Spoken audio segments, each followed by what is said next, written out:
Ça a commencé par un bout de truc à peine griffonné sur un bout de papier il y a quelques années. Je ne sais pas vraiment pourquoi, c'était un soir, je crois. J'étais dans ma chambre puis j'ai eu cette envie, on ne sait pas d'où elle vient.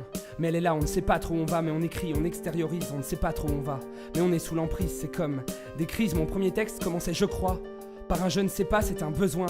Et puis, faut dire que l'écriture c'est un peu comme une évasion.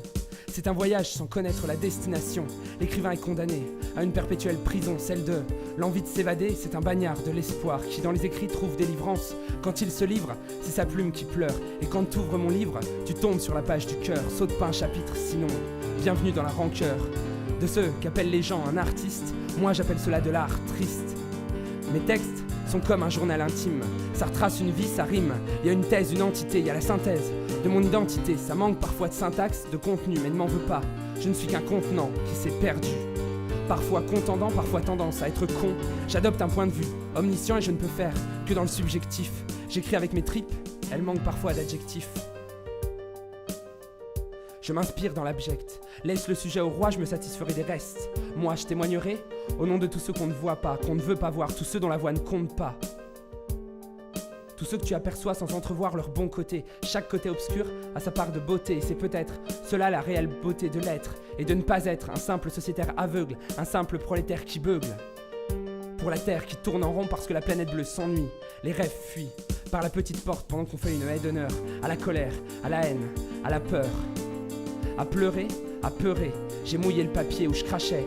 Des rêves prohibés, moi le témoin inhibé par les heurts de la réalité, je me suis imbibé pour éponger les échecs qui étaient relayés par les doutes. Dans le livre de la vie, crois-moi, c'est en zigzag que j'ai tracé ma route.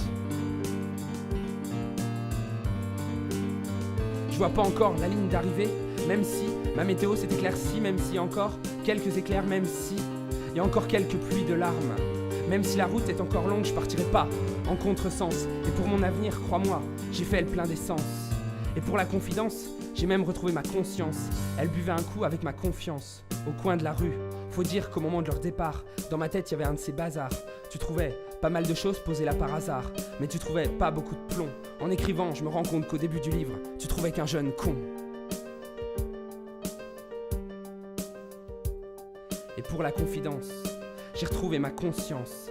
Elle buvait un coup avec ma confiance au coin de la rue. Faut dire qu'au moment de leur départ, dans ma tête c'était un de ces bazars. Tu trouvais pas mal de choses posées là par hasard.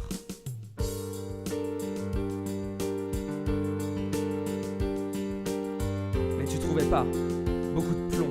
En écrivant, je me rends compte qu'au début du livre, tu trouvais qu'un jeune